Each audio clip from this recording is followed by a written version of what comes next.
Vladimir Putin tenta reagir ao cerco econômico, ao estrangulamento da Rússia. Putin emitiu um decreto proibindo a exportação de moeda estrangeira. Ele está tentando manter na Rússia dólares, euros, libras. Fernando Nakagawa vem para cá, começa a vigir já amanhã. Muito boa tarde para você, Naka. É uma tentativa de manter moeda estrangeira na Rússia, depois que a Rússia foi proibida de fazer negócios em dólar, em libra, em euro, enfim, fechou ali praticamente, né, a força dela nesses outros países. Desde amanhã a gente está vendo um derretimento dos bancos europeus e Putin está tentando fugir aí do cerco econômico agora que foi armado depois que ele invadiu a Ucrânia. Dani, essa é a resposta do governo Vladimir Putin a essa série de medidas econômicas anunciadas desde o fim de semana, em que o Ocidente, a despeito de um movimento mais discreto no campo militar, no ponto de vista econômico, de fato, Estados Unidos e as autoridades europeias foram mais assertivas quando, no fim de semana, confirmaram a exclusão da Rússia de duas possibilidades: de movimentação de recursos de empresas e indivíduos pelo sistema financeiro tradicional e pelo SWIFT, aquela plataforma de troca de operações, e também congelando o acesso às reservas internacionais. Desde então, o governo de Vladimir Putin tem anunciado algumas medidas para tentar reagir a essa falta de capitais e impedir a saída, a fuga de capitais do território russo. Ontem, o governo anunciou uma medida que obrigava empresas exportadoras a venderem 80% dos recursos em moeda estrangeira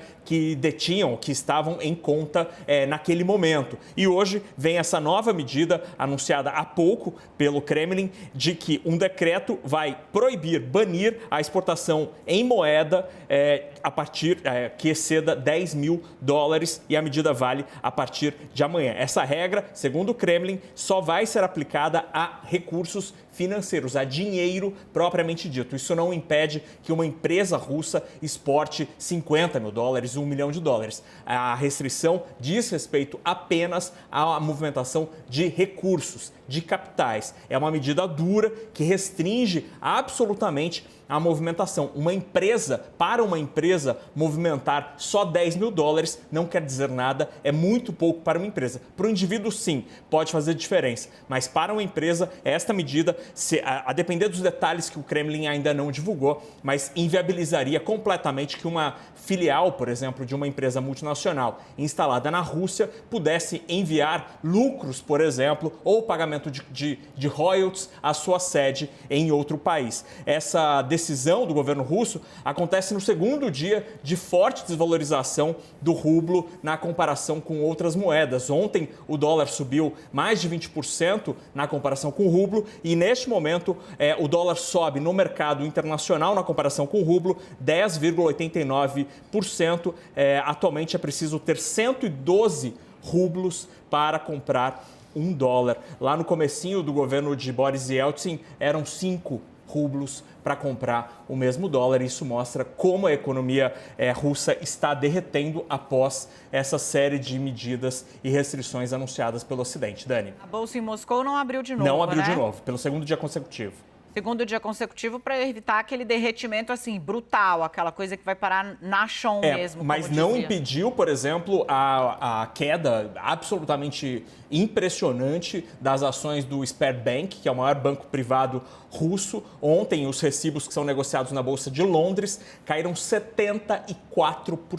74%. E os porta-vozes do Banco Central Europeu já falam abertamente à imprensa da possível quebra das filiais europeias desse banco russo, já que está acontecendo uma corrida às instituições financeiras, às agências, para sacar os recursos. E a gente já tem aquela corrida das pessoas indo tirar dinheiro na própria Rússia, né? Aquela imagem que fica todo mundo amontoado e tal, o que tira liquidez dos bancos e é sempre uma má notícia, sim, precede uma má notícia. E neste momento, o Banco Central, o Banco da Rússia, o Banco Central russo, tem muito menos ferramentas para tentar reagir, porque se tivesse posse, por exemplo, das reservas internacionais, teria recursos externos em moeda forte para tentar fazer frente e oferecer liquidez ao sistema financeiro. Esta possibilidade, pela decisão anunciada no fim de semana, fica muito restrita e o acesso ao dinheiro russo que está no exterior é praticamente impossível diante dessas medidas. E aí uma consequência importantíssima desse quadro, Dani, é a inflação. A inflação nos últimos anos na Rússia já foi bastante acelerada